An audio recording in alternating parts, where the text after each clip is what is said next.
Hey everybody, this is Chris with Regular Guy Preppers. Just wanted to make a follow-up video to the one I did, a couple of little shorts I did on lock picking. I've seen a lot of preppers who like to have the ability to get into something if they really have to. Oh, disclaimer, don't break any laws. This is just for educational purposes and, just in case, worst case scenario.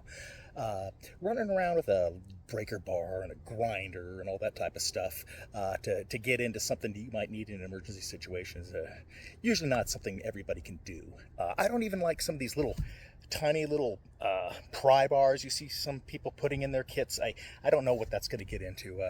I've got a lot of real pry bars, flat bars, hammers and stuff. That's what you need to get into stuff. Grinders, bandsaw, that type of thing.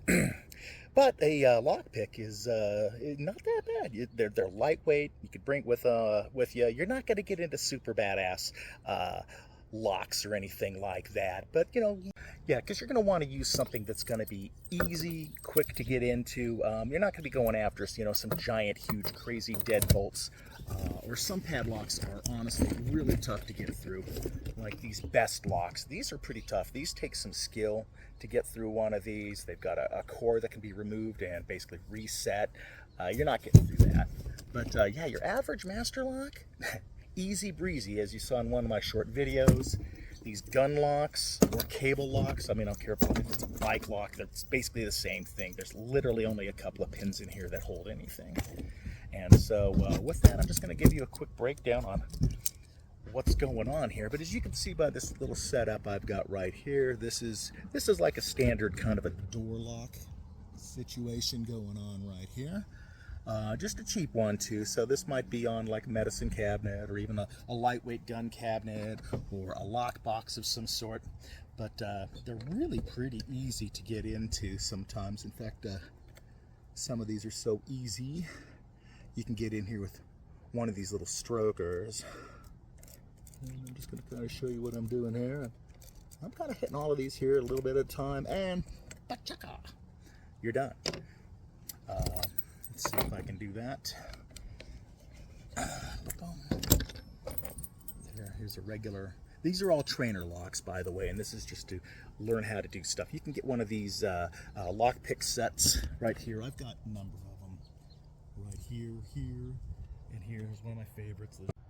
Okay, and yeah, once again, here's like just a regular padlock like you're used to seeing, like the master lock, and this is a trainer, and this is just here to show you exactly what's going on with these little pins doing their thing. And literally this is the essence of any lock picking, is that you're going to put your little bar in there, and you got to find the right one that fits. This is really the one thing I find the most important, is to get the right fit right here on your little tension bar. This one I prefer to do a regular pick. Actually, this one's a little sharper angle than I like normally, but let's see if I can do this one easy.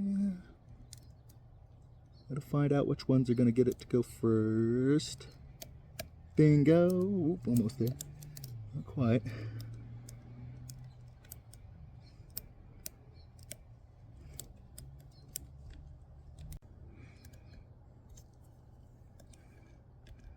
I had to refit a little bit, because actually sometimes what happens is they just don't, they're just not in the right spot for you. So, and I'm doing this at a stupid angle.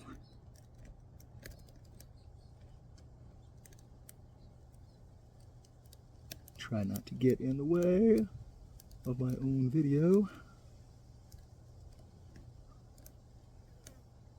And there it is. A popped lock.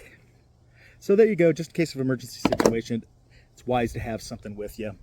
I kind of like the idea of carrying, well, this little lightweight kit is okay, but you can't do much.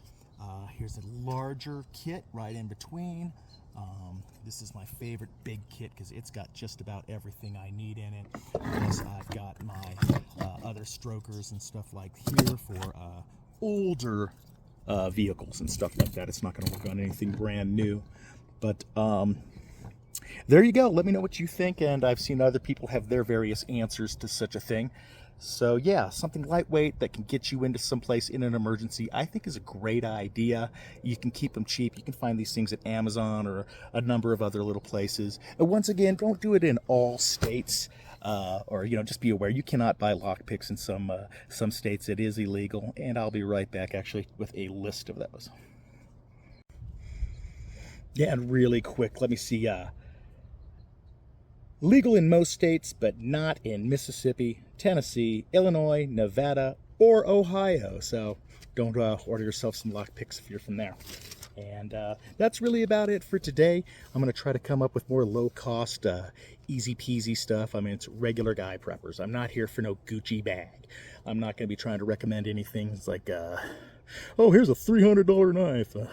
Here's a $400 set of stuff, to get you in something like lockpicks or whatever. Now, we're talking like 30 bucks.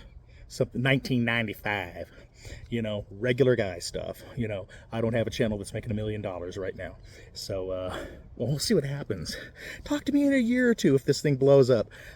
Probably not that much, but, if I can have fun, make friends, educate myself and others, that's just really what I'm here to do. Thank you very much, guys.